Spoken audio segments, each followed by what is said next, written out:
Hello friends, welcome back to today's class. So in the previous class discussion, we have discussed how to convert your HSI image to RGB image patterns, and this was the figure which you saw in the previous class. We also saw the other things like how our HSI color model can be shown, like it could be shown either in the form of a triangular shape or it could be shown in the form of a circular shape. We also saw that how different secondary colors such as sienna, yellow, magenta would be helping us to decide the various aspects of your HSI model. So moving ahead in the next class in the upcoming topics. So this was all regarding your HSI model, how to define an HSI model and all those things. Now going much deeper into HSI model, the next very important thing we need to say is how to manipulate these HSI components. Whatever the HSI components we get of an image, those have to be modified, those have to be decided. How to look at these HSI components is very important. Now the very important thing is we should try to develop a familiarity with these components, because the most of the things we will be dealing will be through HSI color model. In order to understand these things, today we will see this next very important slide, wherein you can observe the first figure here, that is figure 6.16a. You can observe here, I hope you have already seen this figure as well. It is nothing but your RGB image. This is an RGB image which is composed of all the primary colors like your R, G and B, as well as your secondary colors. You can also see the secondary colors in it. So observe it carefully. Yeah, one second. Yeah. So this is your, you can observe both primary as well as secondary colors. So I'll just try to make a note of it. So you can see here, these are my primary colors. This is green, red and blue, and these are my secondary colors, yellow, magenta and sienna. Okay. Now going through this figure, the next very important figure we have is the HSI components of the image. So that you can see in your figure 6.16b. So HSI components. What are H, S and I? H, S and I are nothing but your hue, saturation and intensity. H stands for hue, H stands for saturation, I stands for intensity. Now when you observe this figure 6.16b, you can see there are various angles in it. So based on the angles, we will decide that what color has to be mapped to what region. Okay, so if you observe, if you remember the previous class, we already know that red corresponds to 0 degrees. So therefore, you can see the red region in the black region. That I mean to say, if you observe it carefully, in this figure, you have a red region here, right? So since red is corresponding to 0 degrees, you can see the red corresponding to black in this region. So that's why it is completely black. So that means this figure 6.16b is giving you hue. It is telling you how the hue can be shown. Now, similarly, in your figure 6.16c is corresponding to saturation. That is, what we have tried to do here in figure 6.16c is we have tried to scale down all the pixels from 0 to 255 so that it could be displayed very easily.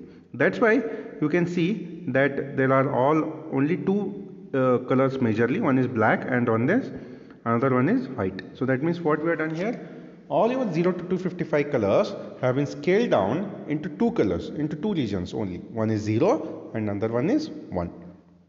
Okay friends. So this is your C is your saturation. Remember, B is hue, C is saturation. Next comes is your D. D, what could be D? Anybody? D is nothing but it gives you the intensity, the HSI model, right? So H is hue, which is there in 6.16b. H is your saturation, which is there in C. And finally, the last one remains is your intensities, which is there in your D. Okay. Now, if I want to change the individual color of any region in the RGB image, we can simply do it by changing the hue image. Then, if I want to convert the new H image is nothing but your hue image, then I need to keep my both S and I images unchanged. So if I want to make any changes in your H image, H and I would be remaining here as unchanged. Okay friends. Now similarly, say if I want to make any changes in your saturation, that is how pure is my color, how much white has to be added, how much white has to be removed out, all those if I want to decide, then I need to make changes in your C image. And how this could be made? This could be made by following a simple procedure wherein we would make changes in the saturation image in your HSI space and keeping all the average intensity of the region common. That is, we will not make any changes in the intensity. Of course, these changes can be made simultaneously, there is no issue in it, but still we try to keep all the other two images, that is image planes, constant, and we keep on changing one of the aspects. Like right now we will be changing the purity of the image. So when I am changing the purity of the image, I will try and keep your intensity plane constant. Okay. Now once you do all these modifications, this is how your image would look. So here in your A to C, you can see all your modified HSI component images, what all we spoke of just now. Just try to compare, pause the slide, pause the video, just try to compare your 6.17 with your 6.16. Then you would come to know that major differences between the various things. Okay. Now, finally in your 6.17D, you are getting your resulting RGB image. How did you get this resulting RGB image? What all did we do? The first thing we did was what? We tried to change the values of the pixels.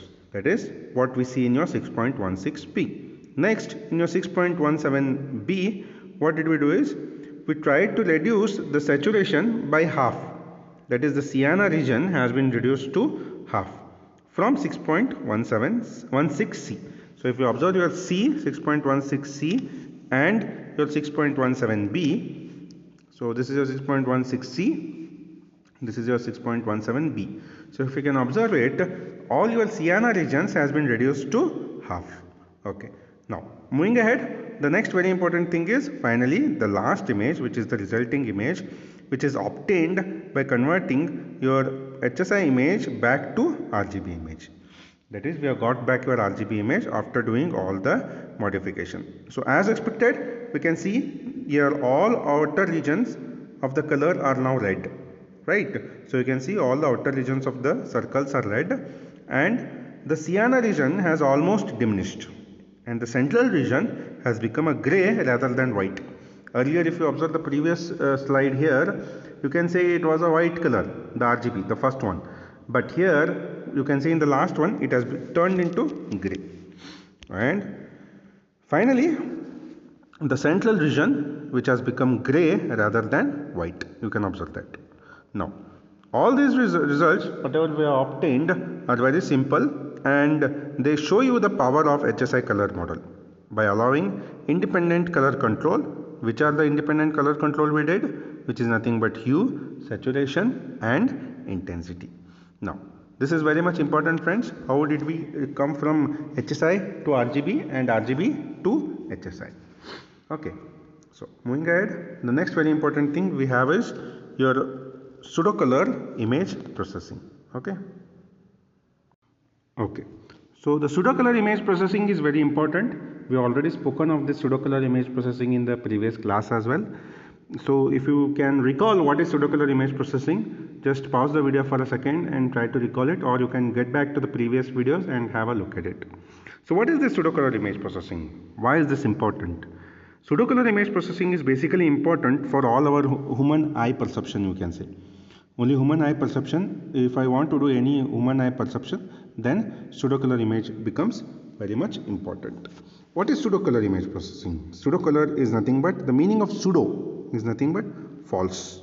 That means we would try to assign various colors to gray levels based on the specified criteria. We will take some criteria and based on that criteria we will be trying to assign the colors. Okay. Now how to differentiate? This is nothing but the differentiating is very easy. We would like to assign various color images to monochrome images. And how to assign the monochrome images? Using your true color images. So when we use true color images, you can assign your monochrome images back to the true color images. But the very important thing here is we will show as if there is only one true color images. There in actual there is only one true color image, but we would be extending it to n number of true color images, especially for the human visualization. So as noted at the beginning of this chapter, you have already seen it. One of the principal important things of using color is the fact that human beings can see nearly around thousands of color shades and intensities as compared to one or two of the grayscale. That's why this color image processing or pseudocolor image processing becomes very important. So I hope this is clear. What is pseudocolor image processing? In simple words, in simple terms, it is nothing but you have a grayscale image and that would be mapped to a color plane. Color plane is nothing but what are the planes? R, G and B planes. Then we go on iterating n number of times so that we would create some pseudo color images. Pseudo is nothing but false color images, so that our human eye perception can be increased to n number of colors. That's all, friends. Moving ahead, how to obtain it? How to do all these things? This is done with the help of the intensity slicing. We come across a technique called as intensity slicing. It is also called as density slicing. And color coding is one of the simple examples of pseudocolor image processing. So when you do color coding, it means that you are doing a pseudocolor image processing. Now, most of the times whenever we speak of color images, it is very important that we take a 3D function. Why 3D function? Because here we have three planes which could not be shown in a single plane, right? Now, in the figure below, whatever the figure you can see, this shows an example using a plane at point f of xy. So you can see we have a point f of xy. So at that point we have an image. Okay. So you can see here. Yeah.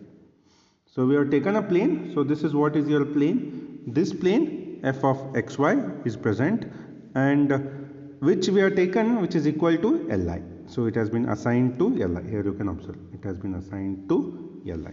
Now what is the next thing? The next thing is to slice the image into two levels. We would like to see the image into two levels only. Right now only we will worry about only two levels. Okay. So let us say I have a different color on one side of a plane and a different color on the other side of the plane. I mean to say, here on the upper side you have a different color, here on the below side you have a different color, right? So that it becomes easy for us to notify, to understand. Okay. So what we will be doing now? Now we will take up the figure and we will take up a pixel. Then what we will do? We will take any one pixel. We will take any one pixel whose intensity is above the plane. That will be coded in one color. That means any pixel in this region. We will take any one pixel and we will take its intensity level, which we will code in one color.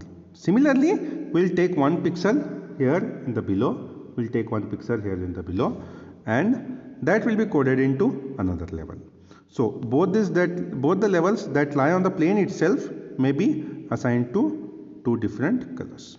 Now the result is what? Now you have a two color image whose appearance we can control by moving the slicing plane up and down the intensity axis. That means what we'll do now, we have a color here, say for example red. Here we have a color here, say for example green. Then we can change the intensity of this red and green color by moving this plane either up or down. That's all, friends. Assume this is the plane. So if I move towards upside, you will change the colors of the red and green. And if I move the plane down, you will be changing the colors of both red as well as green. Okay. So by doing this, we will be trying to cover this. Now, so to summarize this, let us say that you have a plane at 0 to L minus 1, which is representing a grayscale, and let this L0 represents your f of xy is equal to 0. Okay, friends. Now what we will do, we need to assign two colors now. One is black and another one is white. So we'll say when it is f of xy is equal to 0, we say it is black. You can see it has been written here. We say it is black. And when f of x comma y is equal to L minus 1, that is this point, we say it is white. That means when the plane is moving towards here, when the plane is moving towards downside, we say the more of the white color. When the plane is moving towards upside, we say more of the black color. Something like that. Okay. Now, what is the next very important thing?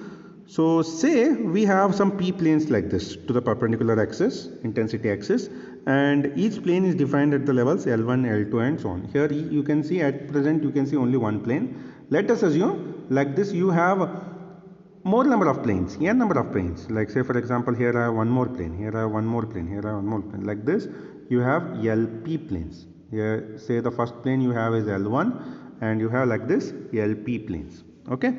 Then we can see that the p planes partition the grayscale image into p plus 1 intensity levels, so that we would be getting some p plus 1 intensity levels. Okay, so as and when we go on increasing the number of p planes, we would be getting more number of intensity levels. To make it much simpler, we will move to the next slide.